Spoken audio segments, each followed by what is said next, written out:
I was thinking about this the other day. Usually when you go out and buy a physical tool, there is this underlying expectation of terminance, right? Right, like it's a finished object. Exactly. Take a hammer, for example. You go to the hardware store, you buy a hammer, you take it home, and 10 years later, it still hits nails exactly the exact same way it did on day one. Yeah, the handle doesn't suddenly disappear. Right. It doesn't suddenly demand like a monthly subscription fee just to access the claw part.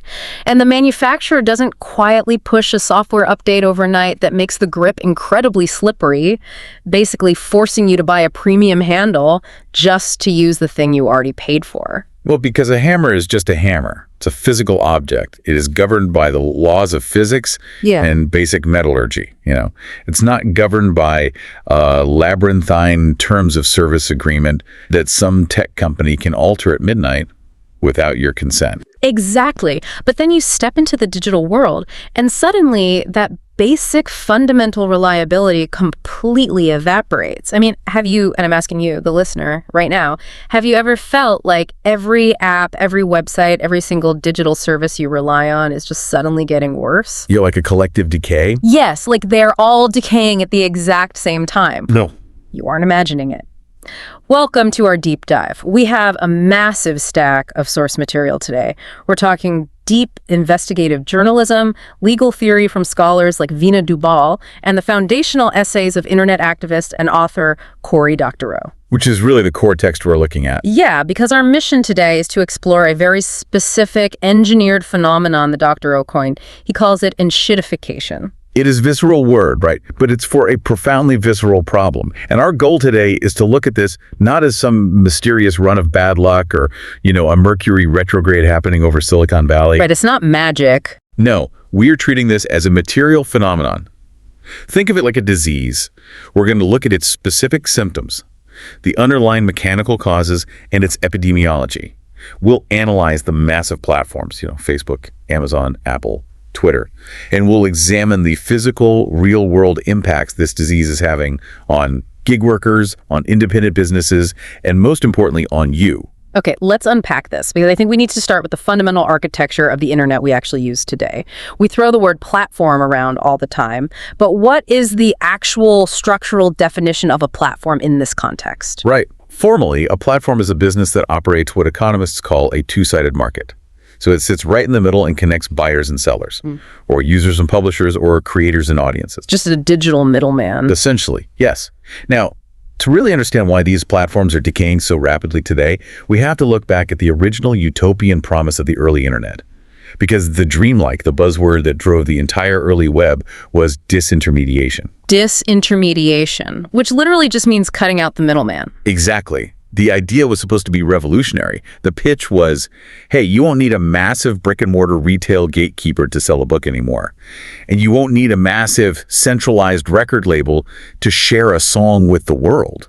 You could just connect directly, peer-to-peer. But that is definitely not what happened. No, the reality of what happened is the exact opposite. Instead of eliminating middlemen, the internet spawned this new breed of hyper-consolidated digital gatekeepers. And these gatekeepers, they follow a very deliberate, predictable four-stage life cycle of decay. Let's walk through those four stages, because this is basically the blueprint for the disease, right? Yeah, the pathology. So stage one is the honeymoon phase. Platforms are incredibly good to their end users. They take these massive amounts of venture capital cash, and they use it to subsidize the service. Like operating at a deliberate loss. A huge loss, just to lock users into the ecosystem. Then we get to stage two. Once the users are locked in, the platform shifts its focus. It starts abusing those users to make things incredibly attractive for their business customers. Wait, who are the business customers here? The advertisers, the publishers, the third-party merchants. The platform needs to lure those businesses into the walled garden too. Oh, I see. So they use the captive audience as bait. Precisely. Which brings us to stage three. Now, both the users and the businesses are logged in. So the platform pivots again. It begins abusing those business customers to claw back all the generated value for itself and its shareholders. It just squeezes everyone. Squeezes the users and the businesses. Right. And finally, stage four, which is the terminal stage, the platform has extracted all possible value. The user experience is entirely compromised. The businesses are going bankrupt, trying to pay the platform's fees, and the whole thing becomes a giant pile of, Right. Enshittified. I like to think of stage one like a grocery store executing a classic loss leader strategy. They sell the milk way below cost, so you come in the door, and while you're there, you buy the high-margin cereal and the overpriced razor blades. But wait, I have to push back slightly here. Go for it. Isn't it just normal capitalism to offer a massive discount to get people in the door, build a customer base, and then eventually raise prices to actually turn a profit? I mean, why are we calling this a disease? Well, it's a really vital distinction because the digital ecosystem operates on entirely different physics than a physical grocery store. What's fascinating here is the difference between simply raising the price of milk and deliberately engineering what economists call network effects and switching costs. Okay, break that down. In the physical world, if your grocery store jacks up the price of milk, you can just walk across the street to a competitor. The only thing you lose is like a 5-minute walk. But a digital platform intentionally builds invisible walls around you. Network effects mean the service only has value because all your friends or all your clients are already inside it. Right, like a telephone is totally useless if you're the only person on Earth who actually owns one. Exactly. And switching costs are everything you have to abandon if you decide to leave. So they aren't just raising the price of milk, they are engineering a scenario where if you try to leave the store, you lose contact with your entire extended family, your high school friends, and maybe even your ability to make a living. The disease aspect is the deliberate hostage-taking of your digital life. Wow. Okay, so to truly understand how these 4 stages actually play out in real life, we need to look at the patients infected by this disease. Let's examine how the biggest tech companies on Earth followed this exact playbook, starting with the classic example, Facebook. Facebook is the absolute textbook case of enshittification. Let's rewind to stage 1. They had a massive surplus of investor cash. They looked at the social media landscape and they saw everyone using MySpace. Oh man, MySpace. Right, and MySpace was getting chaotic, it was spammy, it had all those glittery graphics, and crucially, it was owned by Rupert Murdoch's News Corp. So Facebook made a very specific targeted pitch to the public. They said, hey, MySpace is owned by an evil billionaire who spies on you and clutters your screen with ads. Come to Facebook. We're a clean, college-born network. We will never spy on you. And we will only ever show you a chronological feed of exactly what your friends post. And they made it so easy to switch. I remember reading that they literally offered a tool, like a little bot, where you could plug in your MySpace password, and this bot would log into MySpace, scrape your inbox, and put your MySpace messages right into your new Facebook inbox. Yes. You didn't even have to leave your friends behind to make the jump. It was completely frictionless. They subsidized that transition heavily to ensure users felt zero pain. And once hundreds of millions of users were inside the Facebook ecosystem, they were suddenly trapped by what sociologists call the collective action problem. The collective action problem, meaning it's virtually impossible to get a massive group of people to coordinate a simultaneous exit. Exactly. Like, think about how hard it is to get a group chat of just 6 people to agree on what restaurant to go to on a Friday night. Now imagine trying to get 600 loosely connected acquaintances, family members, and coworkers to migrate to a brand new social network at the exact same time. It just can't be done. It's impossible. So, knowing the users couldn't easily leave, Facebook moved right to stage 2. They turned their attention to the business customers, the advertisers, and the media publishers. They went to the advertisers and essentially said, hey, remember when we told the users we wouldn't spy on them? Yeah, we were lying. Just flat out lying. We spy on them constantly. We know their relationship status, their browsing habits, their political leanings. Give us your ad budget, and we will offer you precision, micro-targeted advertising, the likes of which the world has never seen. And then they did the exact same bait and switch with the news publishers. They went to the newspapers and the blogs and said, remember when we told users they'd only see exactly what they asked for? Also a lie. If you post excerpts of your articles on our platform, we will non-consensually shove them into the feeds of millions of strangers who didn't even follow you, providing you with this massive, free traffic funnel. And the publishers absolutely took the bait. They became entirely dependent on that Facebook traffic hose. So now the users are held hostage by their own social networks, and the publishers and advertisers are held hostage by the captive users. Which brings us to stage 3, putting the screws to the business customers to claw back all the value. And this is where things get really messy, because ad fraud just skyrocketed. Advertisers were paying absolute fortunes, but the metrics Facebook provided were completely opaque.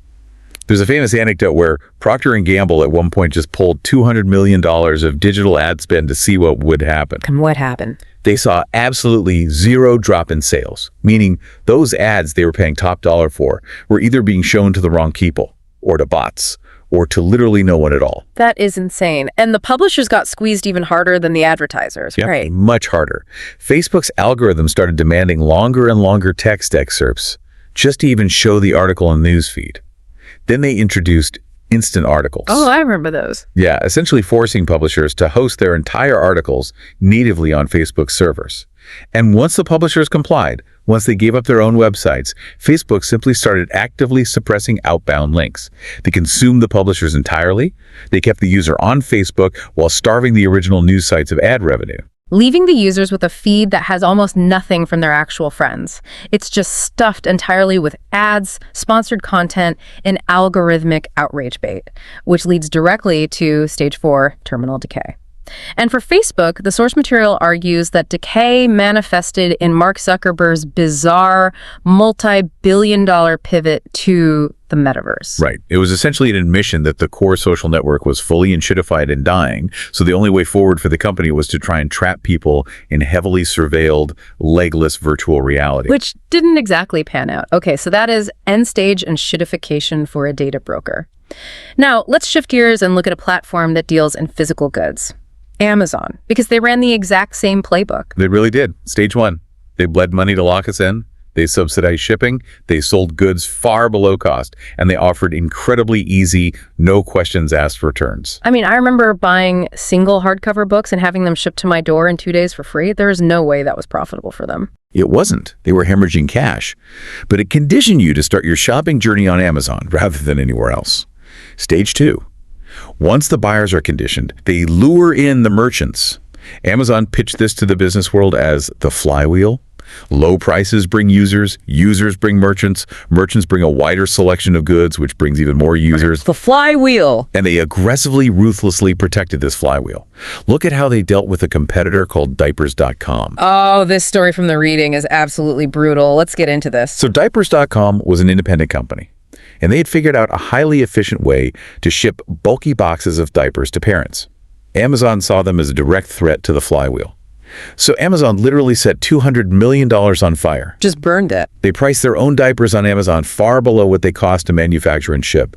They absorbed massive losses for months, specifically to starve Diapers.com of revenue. They bled them dry until Diapers.com had absolutely no choice but to sell themselves to Amazon. $200 million in losses just to send a mafia-style message to the market. Sell your business to us, or we will financially destroy you. Okay, so they use predatory pricing to eliminate the competition. They lock in the third-party merchants. And then what happens in stage 3? They claw the value back from those merchants. And they do this primarily through search manipulation and junk fees. You have to remember, Amazon is fundamentally a search engine for products. Today, they make roughly $38 billion a year just charging merchants for search placement. $38 billion. Yes, they call it advertising, but it's essentially payola. When you search for something on Amazon today, the top result is, on average, 29% more expensive than the actual best match for your query. 29% more expensive. Why? Because that seller had to bake the cost of the search bribe into the retail price of the item. So where is the actual best match, the thing I actually want to buy? Usually buried about 17 spots down the page, hidden beneath rows and rows of sponsored junk. That is wild. And the merchant squeeze gets even worse with the fulfillment fees, doesn't it? We're talking about the Amazon tax. The Amazon tax is staggering. When a third-party seller adds up the mandatory fulfillment fees, the mandatory advertising just to be seen on the search page, the storage fees, Amazon extracts anywhere from 45 to 51 cents of every single dollar a merchant makes on the platform. Half their revenue, just gone. Gone. And if we pull back and connect this to the bigger macroeconomic picture, this is where Amazon's platform decay physically degrades the entire outside economy, because Amazon enforces a policy called most favored nation status. They tell their merchants, hey, if you want to sell on Amazon, you are contractually forbidden from offering your product for a lower price anywhere else on the internet. Wait, let me make sure I understand the mechanics of this. Yeah. If a merchant is forced to pay a 51% tax to Amazon, they obviously have to raise their retail price on Amazon just to break even, right? Correct. But because of this most favored nation clause, they are legally forced to raise their prices on their own independent websites and at Target and at Walmart just to match the inflated Amazon price. Precisely. Amazon's internal greed mathematically forces inflation across the entire retail economy. It acts as an invisible tax on physical goods everywhere, even for people who never even shop on Amazon. So I have to ask myself, and I really want you, the listener, to think about your own shopping habits for a second. If the search results are objectively terrible and the prices are artificially inflated, why do we stay? Why don't we just close the tab and shop somewhere else? The lock-in. Exactly, the soft lock-in. We stay because of Prime. We've already sunk, $139 into a year of shipping, so our brains feel psychologically obligated to start our search there to get our money's worth. And for digital goods, the lock-in is even worse. We are bound by the iron chains of DRM digital rights management. If I get mad and delete my Amazon account today, I lose my entire Kindle library and every single Audible audiobook I've ever purchased. The switching costs are devastating. You're touching on the exact mechanism of control. Now, Amazon and Facebook are very obvious examples. One is a massive retail monopoly. The other is an invasive data broker. We sort of expect them to be ruthless. But it's vital. We examine companies that market themselves entirely differently. The companies that claim to be the ethical good guys because they don't give their products away for free. Right, the premium brands, like Apple. I mean, their entire marketing identity is built around privacy and quality. They sell premium hardware, they charge top dollar, and they claim they don't need to harvest your data. Well, let's look at Apple's speedrun through the 4 stages. Stage 1. The iPhone was pitched to the world as a premium, privacy-respecting, walled garden. They vetted every app, they kept out the malware, they made sure everything just worked.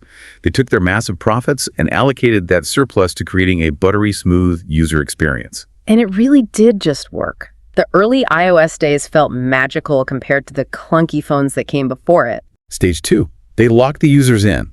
They made the switching costs astronomically socially high. Think about the blue bubble versus green bubble phenomenon in iMessage. Oh, that's a huge one. If you leave iOS for an Android device, you disrupt your family group chats, you lose your purchased media, your apps, your seamless iCloud integrations.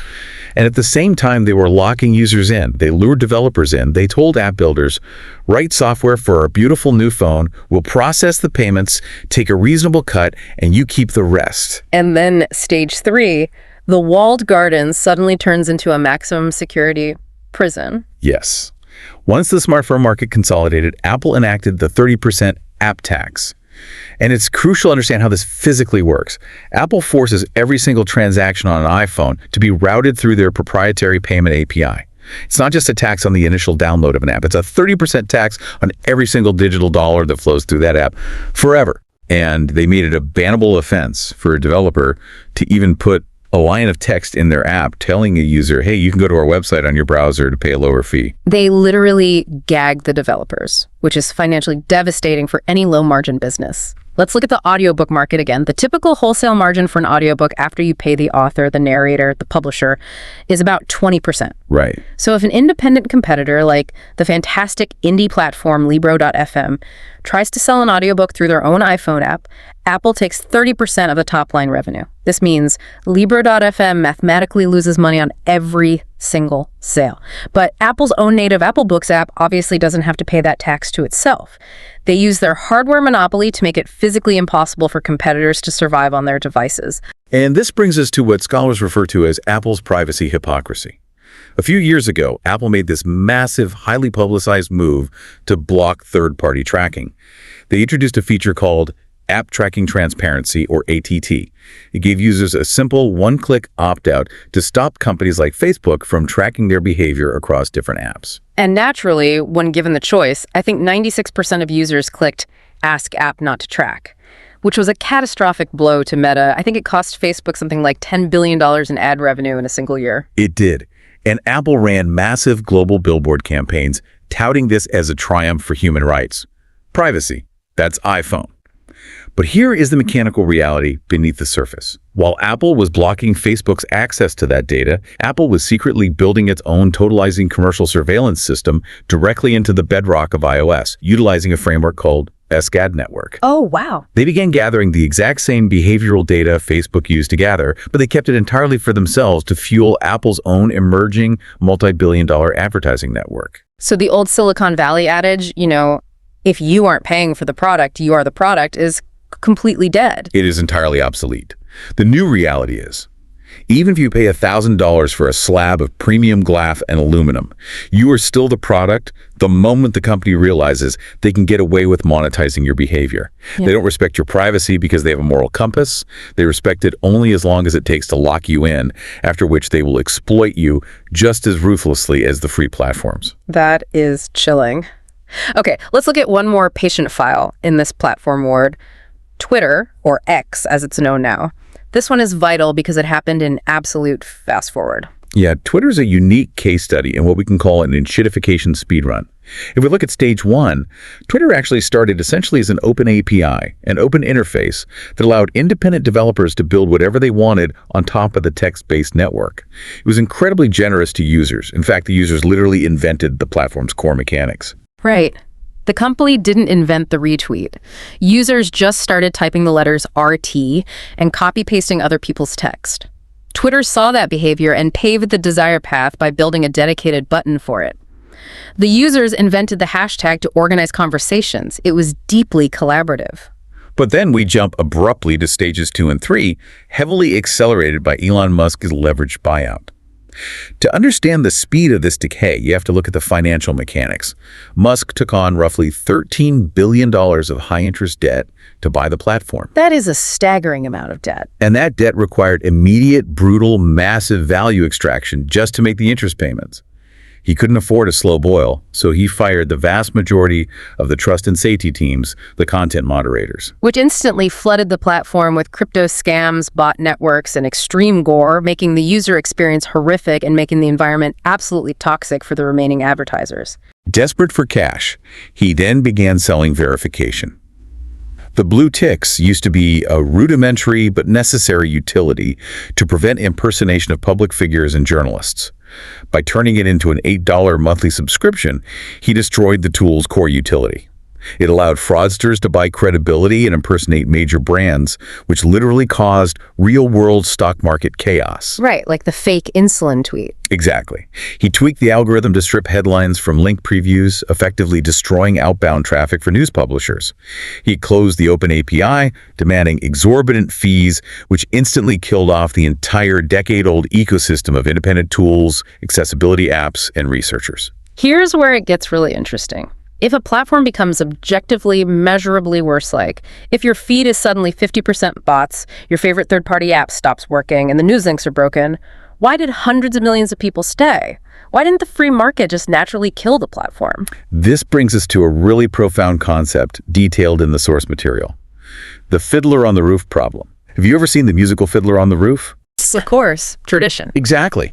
Think about the villagers of Enshittification. They live in grinding poverty, they were subject to the arbitrary cruelty of the Tsar, and they face the constant looming threat of violent pogroms. So, why don't they just pack their bags and leave? Because it's their home. Right. They don't leave because their very survival depends on the community they have built with each other. They endure the brutality of the environment because the cost of losing their support network is unthinkable. They're holding each other in place. Precisely. Yeah. Now, apply that to the digital world. Marginalized groups, independent journalists, niche scientific communities, political dissidents, they stay on Twitter not because they enjoy the platform, and certainly not because they respect its management. They stay because they cannot afford to lose each other. In terrifying political or social times, your digital community is your literal lifeline. Trying to coordinate a mass exodus of millions of loosely connected people to a brand new platform like Mastodon or Bluesky without losing anyone in the transition is nearly impossible. So the sheer desperation of the users traps them. Twitter becomes this zombie platform, shambling on long after it should have succumbed to market forces, reanimated purely by the fact that the users are holding each other hostage. It proves that traditional economic theories, The idea that rational consumers will simply abandon a degraded product, completely fall apart, when the product is the very social fabric connecting those consumers. Okay, so if the platforms are becoming worse for the users, worse for the businesses, and the consumers are mathematically trapped, why aren't these companies stopped by the government? What happened to the immune system of capitalism? Where are the regulators? To understand the pathology of this systemic failure, we first have to debunk a few popular myths. If you read the financial press, a lot of pundits blame this sudden decay on the end of ZIRP's zero interest rate policy. Right, the idea that for the last decade, money was essentially free to borrow, so tech companies could afford to lose billions subsidizing our Ubers and our Netflix accounts. But now that interest rates are up, the free money is gone, and they have to squeeze us to survive. It sounds plausible, but the timeline doesn't fit. Facebook began its aggressive enshittification of the news feed and the ad markets a decade ago, long before the Federal Reserve hiked interest rates. Other pundits blame the departure of the heroic founders and their replacement by soulless MVA bean counters. But Mark Zuckerberg still holds total dictatorial voting control of Meta. Google actually degraded its search results further when original founder Sergey Brin returned to the fold. No, the real cause isn't interest rates or personnel. It is a systemic, decades-long failure of constraints. Specifically, the death of competition and the death of regulation. Let's unpack the death of competition. The legal theory we're looking at points fingers directly at a massive shift in antitrust law called the Consumer Welfare Standard. This is crucial history. For most of the 20th century, American antitrust law viewed corporate monopolies as inherently dangerous simply because they were too large. Concentrated power was viewed as a threat to democracy and innovation, regardless of the price of the goods. But starting in the late 1970s, heavily influenced by Robert Bork and the Chicago School of Economics, consecutive U.S. administrations, from Jimmy Carter through Ronald Reagan, and continuing essentially until the current era, embraced the consumer welfare standard. And what did that change? This theory radically reinterpreted antitrust law to argue that monopolies are perfectly fine, even beneficial, as long as they don't raise retail prices for the end consumer. But wait, I have to play devil's advocate here. Isn't cheap stuff objectively good for the consumer? If Amazon uses its massive scale to sell diapers below cost, and that saves a struggling single mom $50 a month, why should she care if an independent company like Diapers.com goes out of business? It's a fair question, and it's the exact logic that allowed this massive consolidation. But the consumer welfare standard has two fatal flaws.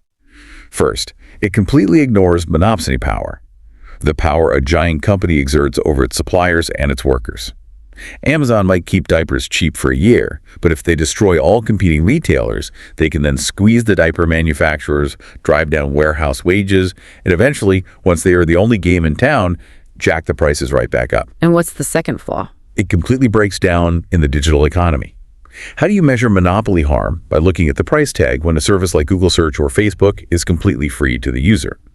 Under the consumer welfare standard, regulators looked at a free search engine, saw the price was zero, and decided there was no monopoly harm, giving these companies a blank check to consolidate the internet. Which allowed them to merge into literal cartels. They stopped outcompeting their rivals and just started buying them.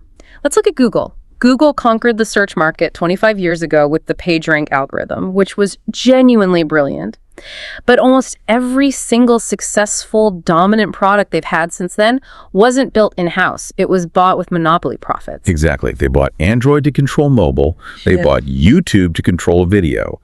They bought DoubleClick to completely dominate the digital advertising infrastructure. Google Docs, Google Maps, all acquisitions. They couldn't innovate past their first big hit, so they just bought their way to dominance. And then to protect that dominance, they engaged in massive illegal market allocation. The Department of Justice recently revealed during their antitrust trial that Google pays Apple over $20 billion every single year just to be the default search engine on the iPhone and the Safari browser. Think about the mechanics of that. $20 billion a year. Why would a company spend that kind of money if their product is naturally the best? They spend it to ensure that the user never even sees an alternative. They are buying the floor space so no one else can set up a booth. And because they face absolutely zero competition, Google can deliberately make their core search product worse in order to extract more ad revenue. The source material provides a brilliant, highly technical example of this with a practice called semantic matching. Walk me through how this actually works under the hood. It's a masterclass in invisible extraction. So in a theoretical, competitive digital ad market, an advertiser bids on a specific keyword. Let's say you own a small business selling generic winter gear. You go into the Google ad dashboard and you bid on the search term kids snow pants.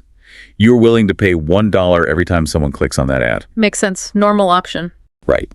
But Google, operating as the monopoly middleman, secretly alters the back-end query in milliseconds. When a user types in kids snow pants, Google's algorithm silently changes the user's search to match a premium, highly contested keyword like North Face kids snow pants. Wait, so they inject a premium brand name into my generic search query without telling me or the advertiser? Yes. And because massive brands like North Face and their competitors had to pay a massive premium to run ads against those branded keywords, Google charges those advertisers vastly higher rates for a premium keyword they never actually requested. So the user gets a worse brand-heavy result instead of the generic options they asked for. The small business advertiser gets overcharged or priced out of the auction entirely, and Google just pockets the massive spread in the middle. It is the ultimate middleman squeeze. And we know definitively that Google search doesn't have to be this bad because of a fascinating real-world control group, Coggy. Yes, the Coggy anecdote. Coggy is a paid, subscription-based search engine. The author mentions that his highly technical friends kept recommending it, and a tech journalist reviewed it, and what did they find? Coggy provides incredibly clean, useful, almost sorcerous search results. No SEO spam, no hidden sponsored links. But here's the kicker. Coggy doesn't crawl the whole web itself. It relies heavily on Google's exact same back-end database. They just apply a different ranking algorithm to the raw data. Which proves the point beyond a shadow of a doubt. Yeah. The underlying index of the internet is still there. Google search doesn't suck by accident. It sucks because Google wants it to suck. The financial logic is inescapable. If you get the perfect answer to your question on the very first click, Google only gets to show you one page of ads. But if the results are degraded, filled with SEO junk and misleading links, and you have to search 5 different times to find what you need, Google gets to show you 5 pages of ads. It's an active, engineered choice to degrade the product. And they get away with it because of the second systemic failure, the death of regulation. When an entire sector consolidates down to 5 major companies, or in the case of digital advertising, a duopoly between Google and Meta, they overcome that collective action problem we talked about earlier. 100 competing companies are a chaotic mob that regulators can manage. But 2 companies, that's a cartel. They collude. The source material references a specific, unredacted lawsuit regarding Jedi Blue. This was an illegal, secret agreement between Google and Meta, where the executives, up to the CEO level, literally signed off on a plan to rig the programmatic ad market. They manipulated the ad auctions to guarantee Meta a certain win rate, specifically to lock out emerging header bidding competitors. They captured the market, ensuring nobody would stop them. It reminds me of the divorce lawyer analogy from the text. No. Imagine showing up to court for a deeply contentious divorce, and you sit down and find out your lawyer is also representing your ex-spouse. Right, conflict of interest immediately. And then you look up at the bench and your lawyer is also acting as the judge. And for good measure, your lawyer is trying to date both of you on Tinder. And at the end of the trial, the lawyer bangs the gavel and awards your house to themselves. It sounds absurd, but that is the exact structural reality of how Google and Meta operate the digital ad market. Historically, traditional advertising agencies in the Mad Men era took about a 15% cut to connect a brand with a publisher. Today, because of this rigged, vertically integrated system, the ad tech duopoly extracts roughly 51% of the revenue. They control the software representing the buyer, they control the software representing the seller, and they own the exchange in the middle where the auction happens. And because the regulatory bodies have been systematically defanged or captured over the last 40 years, these companies can just ignore traditional laws by adding a digital layer of obfuscation. Their entire legal and moral defense boils down to, it's not a crime if we do it with an app. Which is a perfect segue. Exactly, because it transitions us perfectly into understanding how they apply the same predatory logic, not just to advertisers, but to human beings. Let's talk about twiddling, reverse centaurs, and the digital war on labor. Twiddling is the invisible mechanical heartbeat of enshittification. It's the instantaneous algorithmic changing of prices, wages, and search rankings in the digital backend. To understand its power, contrast it with the physical world. If a physical gas station owner sees a desperate driver approaching in a snowstorm and wants to price gouge them, they would need a team of workers to run out with giant plastic numbers and physically change the signs on the pumps. It's slow, it's public, and it causes friction.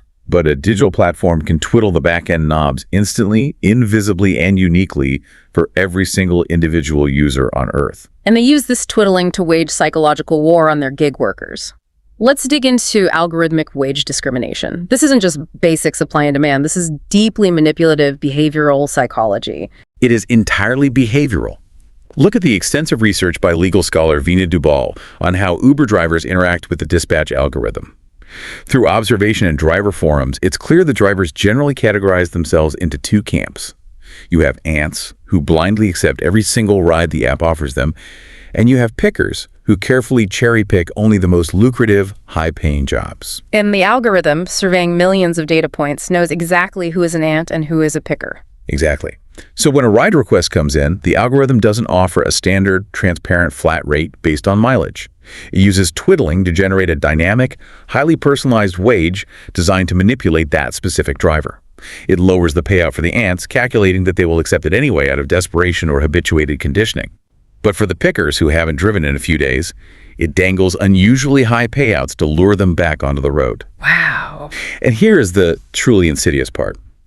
Once the picker takes the bait and starts driving regularly, the algorithm slowly titrates their pay down over time, randomizing the cuts using variable ratio schedules. Which is the exact same psychology used in slot machines. Exactly. It makes it incredibly difficult for the driver to realize their hourly wage is shrinking. It's pure behavioral conditioning. They are training human beings like lab rats. And it's not just gig work apps like Uber. The source material details how social media platforms use twiddling to manipulate the creator economy. Let's talk about the giant teddy bear gambit on TikTok. This is a perfect example of twiddling applied to human attention. TikTok has a secret back-end function known internally as the heating tool. Normally, TikTok claims its algorithm surfaces the best, most engaging content organically based purely on user interest, a pure meritocracy. But in reality, executives and engineers can use the heating tool to manually force a specific creator's video into millions of For You feeds, instantly and artificially making them go viral. And they don't do this randomly. They use it to recruit specific demographics. Yeah. Let's say TikTok's internal metrics show they're losing engagement from young men. They want more sports bros on the app. So they find one random sports bro making mediocre videos, they turn on the heating tool, and they artificially inject his video with 10 million views. Right. That guy thinks he's a genius. He goes out and brags to all his friends, TikTok is a gold mine, the algorithm loves me, look how easy it is to get famous and rich here. So thousands of other sports bros join the app to chase that exact same high. It is the exact psychology of a carnival barker, giving away one giant stuffed teddy bear early in the morning. The guy walking around the fairground carrying the giant bear is walking advertising. He convinces everyone else that the rigged, unwinnable peach basket game is actually a game of skill. But once that new demographic of sports bros is locked into the app and producing free content, TikTok quietly turns off the heat. They twiddle the knobs back down. The virality vanishes. And those creators spend the next 3 years desperately trying to recreate a high that was artificially engineered from the start. It's brilliant, and it's incredibly predatory. And it leads to a concept that completely horrified me in the reading, the reverse centaur. To understand the reverse centaur, we have to look at automation theory. Traditionally, a centaur is a human being amplified by a machine. Think of a chess grandmaster using an AI to analyze board positions, or a farmer using a massive GPS-guided tractor to plow a field they could never plow by hand. The human is the brain, making the decisions, and the machine is the muscle or the calculator amplifying their intent. But a reverse centaur? A reverse centaur flips the hierarchy. It is a system where the machine, the algorithm, is the brain, and the human being is reduced to an inconvenient temporary meat puppet used merely to execute the physical tasks the robot can't quite manage yet. Amazon's delivery service partners, the DSP drivers you see in the blue vans, are the ultimate example of reverse centaurs. The human driver makes zero decisions. None. They're tracked by granular GPS. The algorithm dictates exactly which turns to take, the exact sequence of packages, and how many seconds they have to walk from the curb to the porch. And it goes beyond just GPS. The vans are equipped with AI cameras that monitor the driver's literal eyeballs to track fatigue or distraction. They monitor their mouth movements. Yes. The algorithm sets delivery quotas that are mathematically modeled to extract maximum efficiency. The quotas are so brutally tight that they are often physically impossible to meet if the human driver stops to use a restroom. Which is why the roads and ditches around Amazon fulfillment depots are notoriously littered with bottles of human urine. The drivers literally have to pee in bottles in the back of a sweltering van just to keep the algorithm from firing them for falling behind. Remember Uba Butler, the UK prankster? Oh, the bitter lemon drink. Yes. He actually went and harvested Amazon drivers' bottled urine from the side of the road. He put it in sleek bottles, slapped a label on it called Release Energy Bitter Lemon Drink, and listed it for sale on Amazon.com. And this highlights the blind absurdity of the algorithm. Amazon's own automated systems actually promoted the urine. It became the #1 best-selling bitter lemon drink on the platform, and an automated Amazon representative system even reached out to him to pitch him on using Amazon's fulfillment services to scale his beverage business. It's deeply dystopian, and this absolute control over the worker is made possible by a systemic labor structure called chickenization. This is a term that actually comes from the agricultural sector, right? It does. It was born in the highly consolidated cartel-run poultry industry in the United States. In that industry, massive monopolies like Tyson dictate the market. A nominally independent farmer takes on massive personal debt to build giant chicken coops. But the monopoly buyer dictates everything. They mandate the exact feed, the exact lighting schedule, the exact veterinary medicine. So the farmer takes all the risk. The farmer does all the grueling physical work, absorbs all the financial risk and debt, and only finds out what they will actually be paid at the very end when the chickens are delivered, based on a totally opaque algorithmic tournament system. And the tech industry looked at that agricultural exploitation and adopted it wholesale. Amazon DSP owners take on massive debt to buy fleets of Amazon-branded vans, but Amazon dictates the routes, the software, the uniforms, and can terminate their contract at will. Or look at the call center company Arise, which was detailed in a massive ProPublica investigation. They recruit people to work from home answering customer service calls for massive corporations like Disney or Home Depot. But Arise legally classifies these workers as independent contractors. This means the workers have no minimum wage protections. They have to buy their own expensive computers, their own dedicated phone lines, their own headsets. But the chickenization goes deeper. These workers have to pay out of their own pockets for their background checks. They're forced to undergo weeks of unpaid training.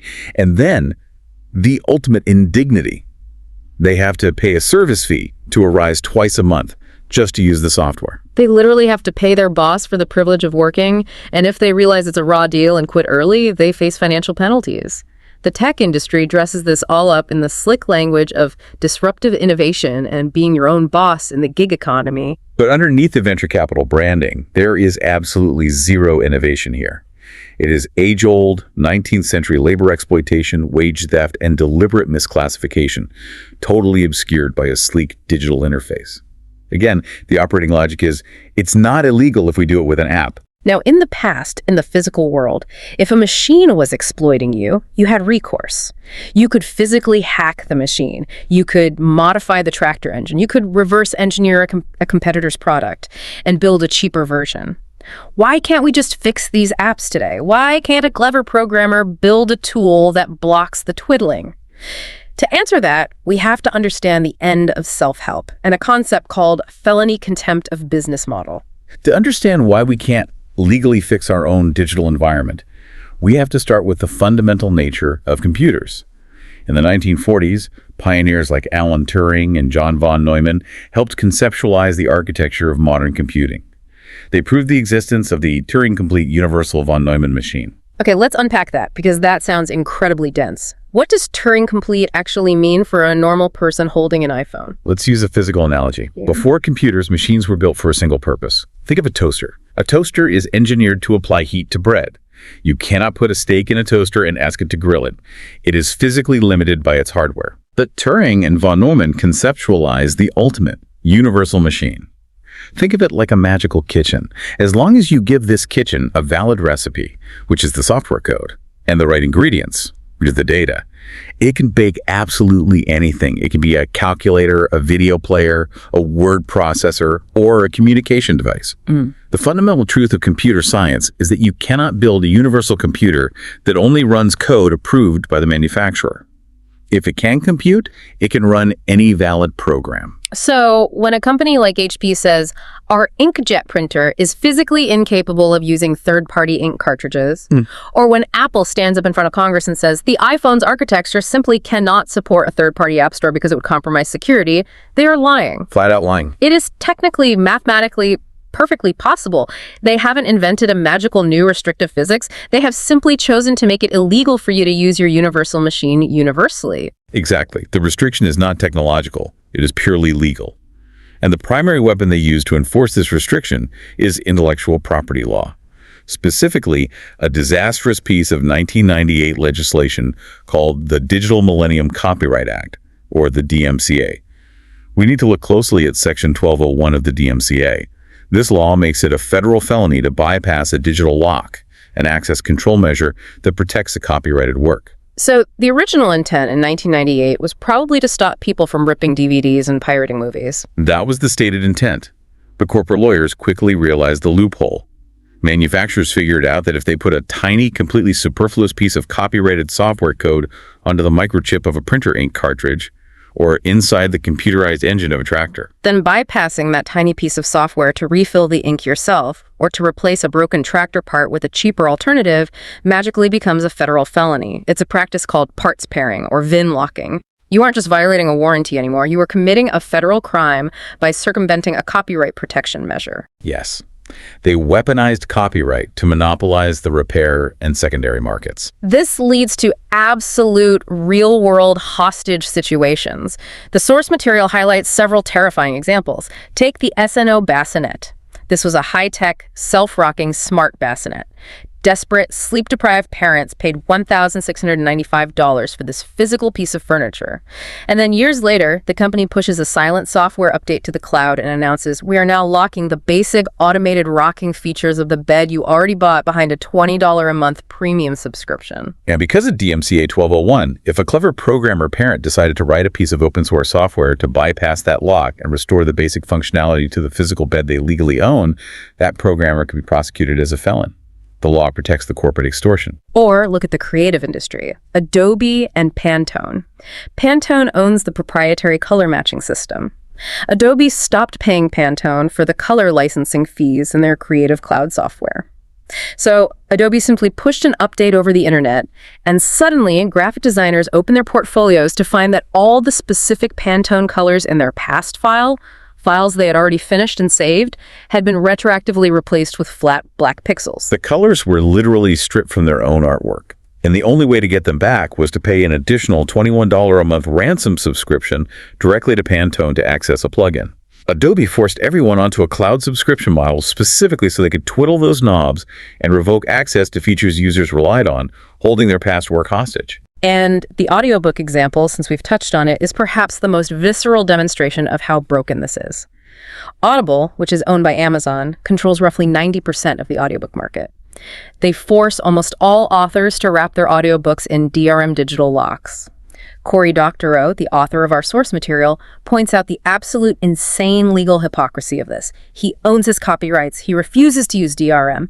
But hypothetically, if he did, and you, the listener, pirated his audiobook online, you'd face a minor civil copyright penalty. Right. If you walked up to a truck stop and physically stole a CD of his book out of the back of a truck, you'd face a standard shoplifting charge. But if Doctorow, the actual author, the person who wrote the book, narrated the book, and legally owns the copyright, if he wrote a piece of software code to help you, his paying customer, remove Amazon's digital lock so you could listen to his book on an iPod instead of an Amazon device. Under DMCA 1201, he would face up to 5 years in federal prison and a $500,000 fine. The federal penalty for breaking the digital lock on your own property is harsher than hijacking a literal truck full of physical goods.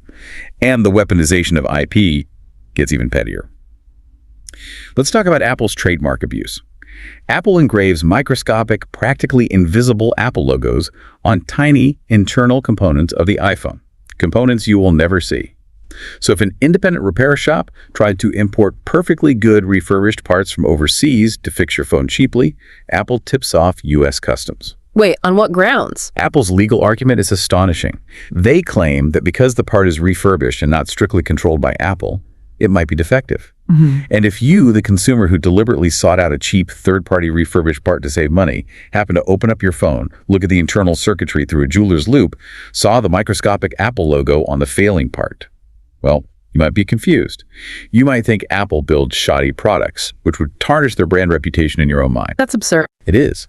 But based on this absurd hypothetical trademark theory, U.S. Customs actually acts as Apple's private security force, seizing and destroying perfectly good repair parts at the border. So what does this all mean? It means intellectual property in the realm of big tech has absolutely nothing to do with protecting creators or authors or inventors anymore.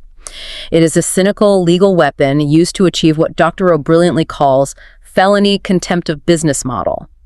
The corporation designs a business model that exploits you, and if you have the audacity to use technology to disenshittify your own digital life, they use the power of the state to throw you in jail. The trap is complete. With the regulators captured, the competition bought out or starved, and digital self-help criminalized by IP law, the end users and the business customers are completely trapped. Which means the very last line of defense against the great Enshittification was the people actually building the technology, the tech workers themselves. This brings us to the final act of this tragedy and a small glimmer of hope. Let's talk about the tech workers. For a long time, the software engineers in Silicon Valley held immense, almost unprecedented structural power. They did. And it was primarily due to severe labor scarcity. For decades, there were always more lucrative tech jobs available than there were qualified engineers to fill them. Because the workers were scarce, tech bosses couldn't abuse them the way Uber abuses its drivers. They couldn't just use a stick, they had to use a carrot. But more than just high salaries, management manipulated the workforce using a psychological concept identified by librarian theorist Fobazi Yattar called vocational awe. Vocational awe. This is the idea that you aren't just an employee punching a clock to make a billionaire richer. You are a noble warrior monk building a utopian future for humanity. Don't be evil, connect the world, move fast, and break things. It was essentially a corporate religion. The bosses provided gourmet cafeterias, free massages, on-site laundry, and even egg freezing services for female employees. The goal was to ensure the worker never had a reason to leave the corporate campus. They convinced these engineers that they were temporarily embarrassed founders, partners in a grand mission. And for a long time, it worked beautifully. Workers happily pulled 80-hour weeks without overtime pay. But this psychological manipulation backfired on the executives in one crucial, unexpected way. Because the workers literally poured their souls and their youth into building these products, they felt a deep sense of moral ownership over them. Exactly. So when the era of Enshittification began, and the executives walked into the engineering base and said, hey, we need to tweak the search algorithm to hide organic results and show 40% more ads, or we need to build a system to secretly throttle outbound links, the engineers rebelled. They said, I missed my child's birthdays to build this search engine. It is a beautiful piece of technology, and I am not ruining it to hit a quarterly revenue target. If you force me to push this code, I will quit today and walk across the street to Google or Apple. And because of that labor scarcity, the threat of mass resignation was real. The workers acted as a moral brake pad, keeping the absolute worst, most extractive impulses of the executives in check. But then the dam finally broke. The mass layoffs of 2023 and 2024. The tech sector collectively fired hundreds of thousands of workers, often via impersonal midnight emails, locking them out of their laptops instantly. And the crucial context here is that many of these companies were posting record-breaking profits at the exact time they were firing people. It wasn't about saving money. It was a deliberate, coordinated breaking of worker power. We saw executives like Elon Musk publicly celebrated by his peers for firing 80% of his staff. We saw CEOs using draconian return-to-office mandates not to foster collaboration, but specifically as a shadow layoff tactic to force voluntary departures. They wanted to pop the bubble of vocational awe and replace it with baseline fear. The era of the pampered, morally powerful tech worker pushing back against Enshittification is largely over. The executives have seized total control of the twiddling knobs, which paints an incredibly bleak picture. But if we look closely at the source material, there's a glimmer of hope. A resistance is forming at the margins through a tactic we can call counter-twiddling. I love this concept. Explain how counter-twiddling works. It relies on a fundamental, foundational principle of cybersecurity and systems theory. The attacker always has the inherent advantage over the defender. Break that down for me. Why does the attacker have the edge? Imagine you're defending a massive, sprawling fortress. You are the blue team. To successfully defend the fortress, you have to build a massive wall, and that wall must have absolutely zero flaws. Every inch must be monitored and perfect. But if you are the attacker, the red team, you don't need to breach the whole wall. You only need to find one tiny flaw, one loose brick, one sleeping guard, one rusted grate, and the wall comes tumbling down. Perfection is impossible to defend, but exploitation only requires a single opening. Under the regime of Enshittification, the massive corporations are the attackers, twiddling algorithms to steal wages and degrade services. But when workers organize, share knowledge, and seize the means of computation, the roles flip. The workers become the attackers, probing the company's algorithm for weaknesses. And we are actually seeing this happen in the real world. Look at the Para app. DoorDash was engaging in aggressive wage manipulation by actively hiding the tip amounts from their drivers. They wanted to trick the drivers into accepting low-paying, money-losing deliveries by hoping there might be a hidden tip at the end. It was a pathetic, leaky blue team defense. The company was still technically transmitting the tip data to the driver's phone, but they just wrote a line of code telling the app's interface not to display it. So an independent startup called Para found that loose brick. They built a third-party app that read the unencrypted back-end data flowing to the phone and explicitly revealed the hidden tip to the driver before they accepted the job. DoorDash panicked. They deployed teams of engineers to try and patch the flaw. They sent aggressive legal cease and desist letters. They engaged in PR campaigns claiming Para was a massive security risk to customer data. But the workers had the attacker advantage. Para just kept updating their code to bypass DoorDash's patches. They even expanded, adding an automated auto-decline feature so drivers could set a minimum wage and let the software automatically reject bad jobs while they kept their eyes on the road. They are pitting algorithm against algorithm. And we see similar tactical resistance in the physical world. Consider the Amazon Flex delivery drivers. This is my favorite example of guerrilla counter-twiddling. Amazon Flex is an app where gig workers deliver packages from their own cars. The dispatch algorithm, seeking maximum efficiency, automatically gave job priority to the drivers who were geographically physically closest to the warehouse door. But the warehouse didn't let drivers wait in the parking lot. Right, so the drivers analyzed the algorithm's logic and found the exploit. They bought incredibly cheap Android burner phones. They synced their main driver accounts to these burner phones, and then they physically walked up and hung the burner phones in the branches of the trees directly outside the Amazon warehouse fence. Literal phones hanging in trees. And then they sat in their cars a mile away using Bluetooth remote control software to operate the burner phone in the tree. The dispatch algorithm pinged the tree phone, thought the driver was 3 feet away, and gave them the premium delivery route. It's a brilliant cat and mouse game. Sure, Amazon will eventually patch the geofencing flaw, but the point is that when workers seize the technology, they can fight back. It is a vital, modern form of asymmetrical labor bargaining. It demonstrates that the code is not omnipotent. It can be audited, it can be understood, and it can be exploited by the people it was designed to control. Okay, we've covered a massive, sprawling amount of ground today. Let's recap this journey. Enshittification is not a mystical curse.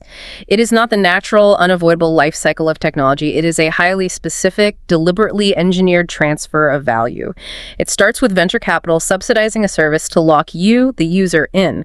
Then it pivots to lock in the business customers.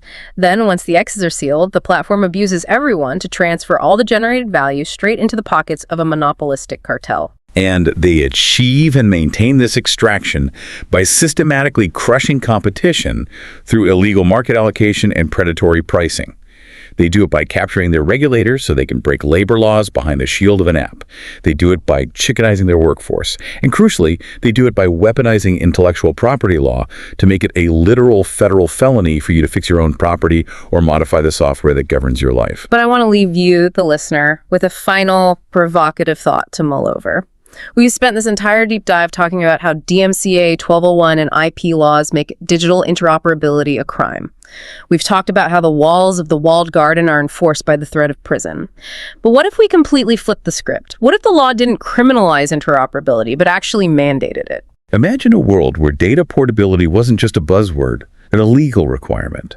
Imagine if you could legally take your entire Facebook social graph, all your friends, your family connections, your decades of photos, and seamlessly port them to a different decentralized, privacy-respecting network without losing a single contact. Or imagine legally plugging a third-party, independent, ad-free ranking algorithm into Google's raw search index. If digital lock-in is the root cause of the great enshittening, then a legally protected, technologically enforced right to digitally walk away, to pack your digital bags and leave a decaying platform without losing your friends, your digital books, or your livelihood, might be the ultimate systemic cure. What would your digital life look like if you actually held the keys to your own data? Think about that next time a platform quietly demands a subscription for a basic feature you used to get for free. Thank you for joining us on this deep dive.